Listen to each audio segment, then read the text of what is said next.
Why should promoting health for the future be a political priority right now? Well, it is obvious to everyone right now that our health systems are under strain, and this is putting tremendous pressure on families, on citizens at large who don't have access to the health they need. Governments are dealing with a situation where they do not have the financial means to continue to expand access to care. And so there needs to be a global perception and understanding that if we do not change the way we are delivering health and care, our systems will collapse. We're seeing consistently that we're investing more and more and more, but we're also seeing a rise of burden of disease instead of seeing the burden of disease go down. And so it's changing the way we deliver care to focus more on prevention, on health promotion, will be critical to improve the health outcomes, to lower that burden of disease, and to release the necessary resources to make sure that everyone, especially those that today don't have access to care, can have access to the health they need. Adding to this, thinking about the power of artificial intelligence, it represents probably the greatest opportunity for health system transformation at hand. Today, unlike in the past, we have technologies that are capable of bringing together data in unprecedented ways to be able to, through AI analytics, to lead to more effective precision prevention, diagnostics, and care. If we were to use this with a prevention mindset and a population health mindset, we would be able to transform the health system to ensure that we are improving health outcomes for all. And so I would argue that right now, governments, industry, all stakeholders, including civil society, need to be mobilized towards transforming health systems and leveraging the power of technology and artificial intelligence to get there, with the ultimate goal of improving health outcomes for all. What innovative actions have you personally led or supported in tackling key health determinants? So as founder and president of the UNITE Parliamentarians Network for Global Health, we bring together more than 500 current and former legislators, members of parliaments, congresses, and senates from 120 countries around the world. And through the parliamentarians, as leaders themselves, as representatives of the people, we are pushing forward the science and the data to deliver effective policy making that leads to, ultimately, improvement of health outcomes. This is not easy in a multipolarized world, in a time where there are so many different fractions within society, the way we are feeling, the tensions between political parties, between different actors within societies. And so the way we've been acting is to try to build bridges as a non-political organization into addressing very difficult challenges such as mental health policymaking, or pandemic preparedness, which is a hot topic here at this World Health Assembly, but also other issues like digital health transformation or even drug policy. And so we have seen on the ground, through the leadership of parliamentarians, along with civil society, patient organizations, with media, with academia, with private sector, bringing together all of these actors to be able, at the country level, to build bridges. And what we have been seeing is that sometimes it's difficult for us on the political realm to change everything at the same time. And so we break it down into pieces, trying to solve one problem at a time. What is the common denominator where we can all agree? How can parties come together on key issues that can actually improve people's lives and put the ideology and the political fighting to the side? And as a neutral partner, UNITE has been playing that role. In my capacity as CEO of HealthAI, as the global agency for responsible AI in health, we have been working with governments to build up their regulatory and governance capabilities to be able to better assess and scale AI technologies for health. We know that what influences an individual's health status goes far beyond what a doctor or a nurse sees in a clinical setting. Actually, the data shows that only 10% of what influences our health is related to our clinical status. 30% is related to genomics and other biological factors. 60% is related to exogenous factors, the air we breathe, the place we work, the place we live, the decisions we make on a day-to-day basis on how we eat and if we do exercise or not. So bringing all of that together with the power of AI is a tremendous opportunity. But to leverage the opportunity that AI brings in terms of delivering better care, more precision-focused care, on being able, from prevention, diagnostics, and treatments, to have mechanisms through which technology can improve health for citizens, you need to solve a fundamental issue, which is governance. Without governance, you don't have trust. And without trust, you don't have adoption.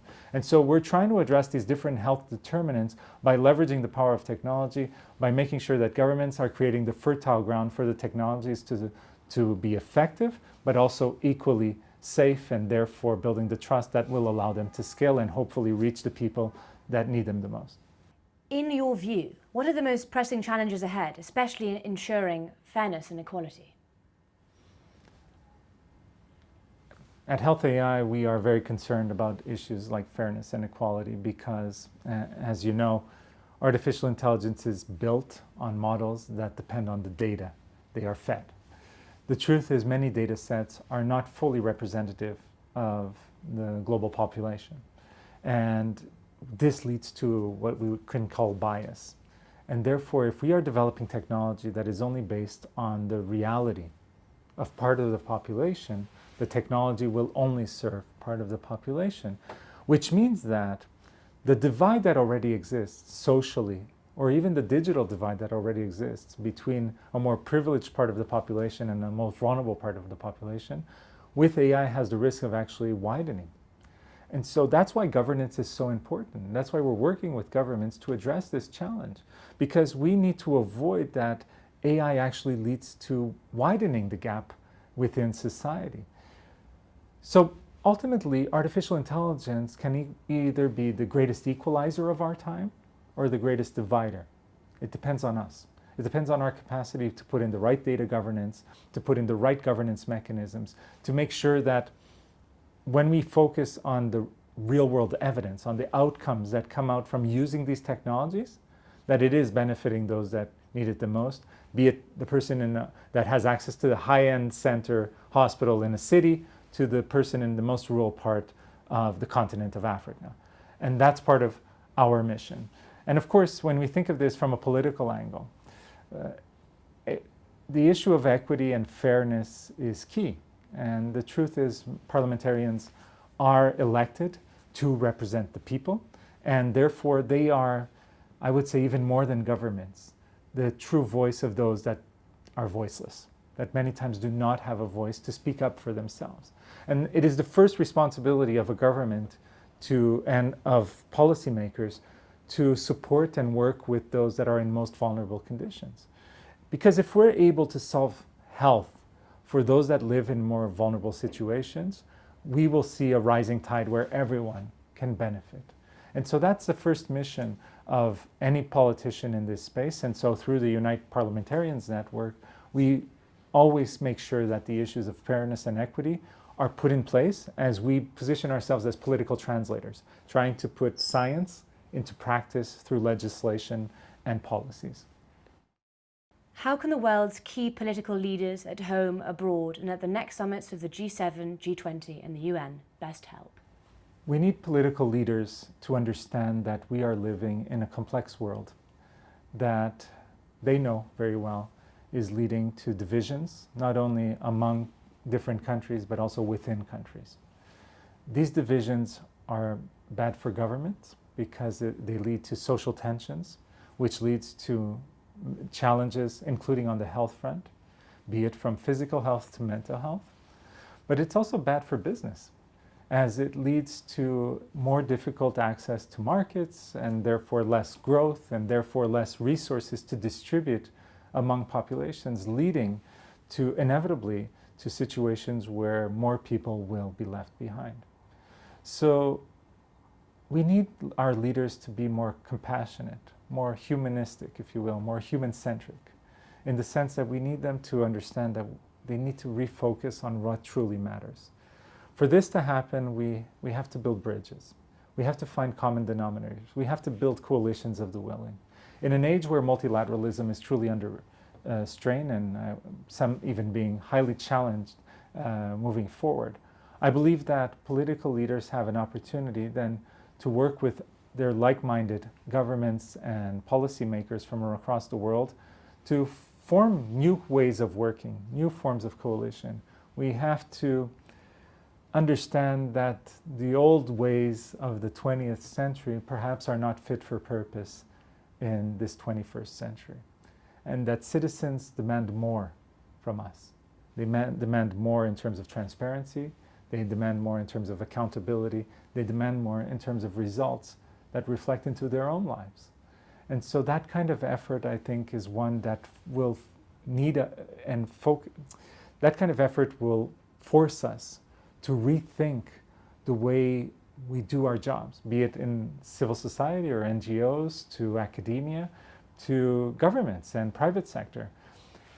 Since we're here at the World Health Assembly, I think it's important to say this because it's a community built specifically on health, but also on science.